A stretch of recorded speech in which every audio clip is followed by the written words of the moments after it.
Ẹ̀yin èèyàn ilé ìwò lẹ ṣe ẹ káàbọ̀ sí Mashola Gist TV. Ṣé àlàáfíà ni ẹwà gbogbo lè ń kọ́ gist tèmi tí a gbọ́. Bàbá wèrè ńlá wọ́n ní kò sí ọgbọ́n tí àwọn olórí mẹ́tẹ̀ẹ̀ta ilé dá.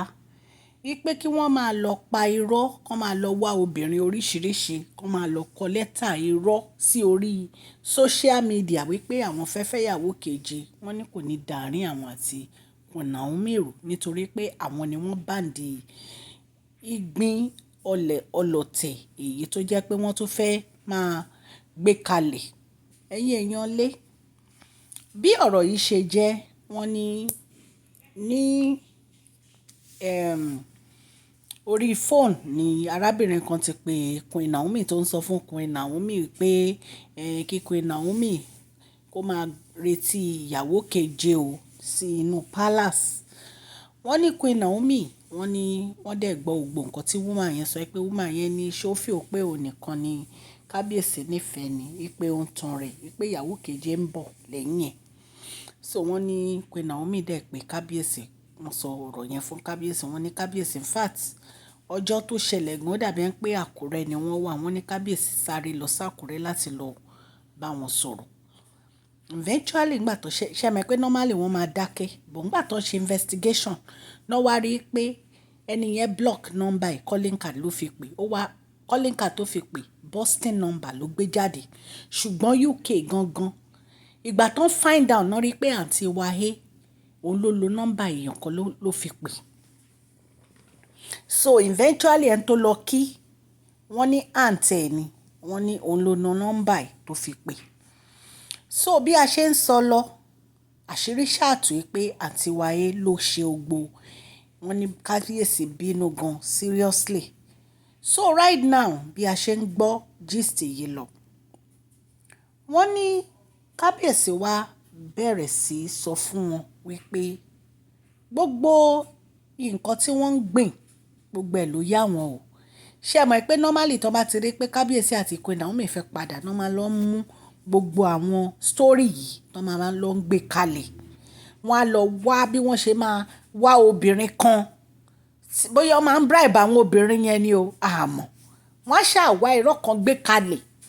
Gbogbo nǹkan tó ń sọ pátápátá irọ́ ni gbogbo ẹ̀yin èèyàn má dáhùn. Gbogbo ẹ̀ tán ní kábíyèsí fẹ́ fẹ́ yàwó keje kábíyèsí fẹ́ fẹ́ yà wọ́n ní bàbá wèrè ńlá sọ̀rọ̀ gbá wọn lórí. Wípé kò sí nǹkan tán lè ṣe ní ọ̀tẹ̀ yìí wípé kí Queen Naomi má padà wá sínú palace yẹn pé rọ ni wọ́n tiẹ̀ ti wà nínú palace. Wọn kàn tí ì ṣe ọ̀fìṣíálì ni wọ́n ti ń sunbẹ̀.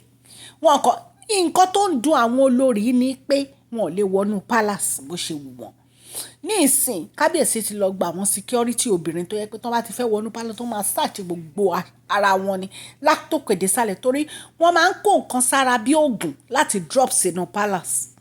So ní ìsìn searching revelation ni bó bá ti fẹ́ wọlé báyìí wọ́n máa search gbogbo aṣọ wọn àti báàgì wọn gbogbo ẹ̀ náà máa search ẹ̀yin èèyàn lé. So kábíyèsí rí lẹ́yìn ọ̀tí wọn pẹ̀lú gbogbo àwọn ìgbésẹ̀ tí kábíyèsí ń gbé ó dẹ̀ ń ta wọn lára. Èyí àǹtí Wahé kábíyèsí ò fún ní fèsì tó wá láti London. Wọ́n ní kábíyèsí sọ fún ipa àwọn ń lọ báyàwó àwọn wọ́n ló rojọ́ tó fi bínú lọ ni. So gbogbo ara tó ń ta wọ́n yìí ìtorí ẹ̀ náà fi ń pariwo kábíyèsí fẹ́ fẹ́ ìyàwó keje o. Ṣé ìyàwó ọ̀rọ̀ ìyàwó ni kábíyèsí fẹ́ máa gbé lọ́wọ́ nísìn? Ṣé nǹkan tó kàn wọ́n kù nìyẹn? Abẹ́rẹ́ pé bàbá wa wọn ò ní làákàyè ni. Gbogbo nǹkan tó wà lọ́kàn kábíyèsí ni bí wọ́n ṣe máa mú ìyàwó wọn padà wá sínú palace kò sí nǹkan míì ń bẹ. So gbogbo àwọn nǹkan tí àwọn obìnrin ń sọ wọ́n kàn ń parọ́ ni. Tẹ́ bá ti gbọ́ irọ́ ni gbogbo ẹ̀. Kábíyèsí ò fẹ́ ìyàwó kankan. Jẹ́ kí n kí ẹ̀yin olólùfẹ́ mi ní ilé lóko àtìlẹ́yìn òde wípé ẹ káàbọ̀ sí Mashola Gist TV. Mashola Gist TV ń kí yín. Mashola Gist TV ń kí yín.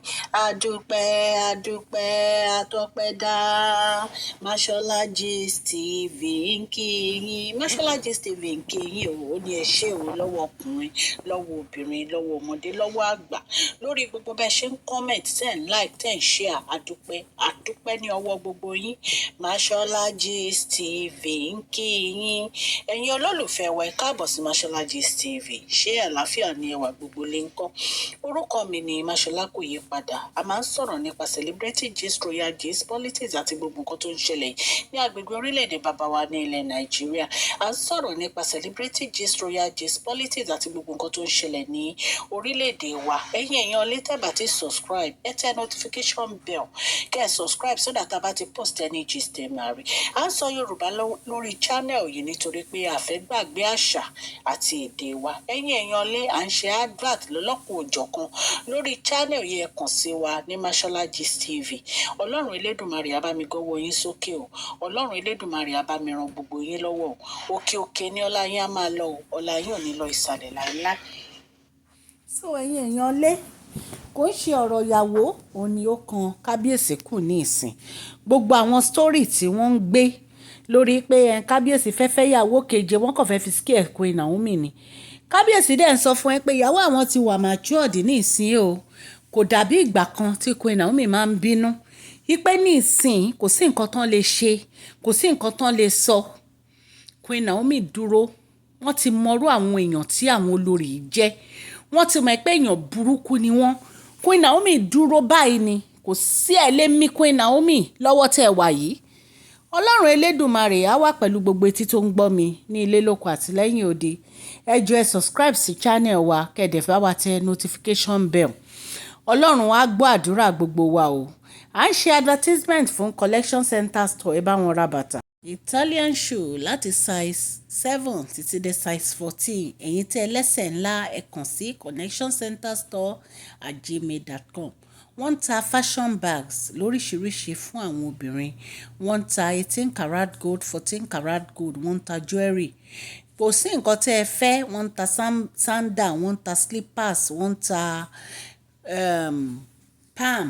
Gbogbo nǹkan tẹ́ ẹ bá fẹ́ ni wọ́n ń tà ń bẹ̀. Àwọn bàtà tẹ́ ẹ máa rà tó máa last ò ní wọ́n tẹ́ kọ̀ sí collectioncenterstore@gmail.com. Bẹ́ẹ̀ náà ni à ń ṣe advertisement fún Royal Beauty Goods and Store. Ẹ kàn sí wọn ní Royal Beauty Goods and Store. Àwọn fìlà aláràǹbarà ò ní wọ́n ń tà. Àwọn fìlà tẹ́ lè dé sí kaftan, ìró àti bùbá, agbádá, gbogbo ẹ̀ ni wọ́n ní. Ẹ kàn sí wọn ní Royal Beauty Goods and Store. Royal Beauty ń kí yín o. Wọ́n ní ẹ ra fìlà kẹ́ ẹ múra. Wọ́n ní ẹ ra fìlà kẹ́ ẹ múra. Ẹ̀yin èèyàn lé kò jẹ́ bó ṣe jẹ́. Mo dúpẹ́ lọ́wọ́ gbogbo etí tó ń gbọ́ mi o. Mo dúpẹ́ lọ́wọ́ yín nítorí pé ẹ̀yin ní igi lẹ́yìn Mashola Gist TV.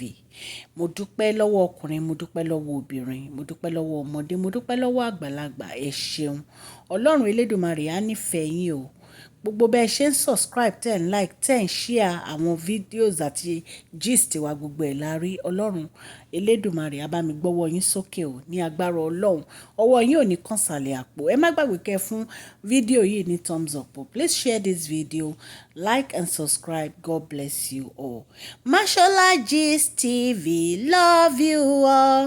Mashola Gist TV, love you all. Mashola Gist TV, love you all. Mashola Gist TV, love you all.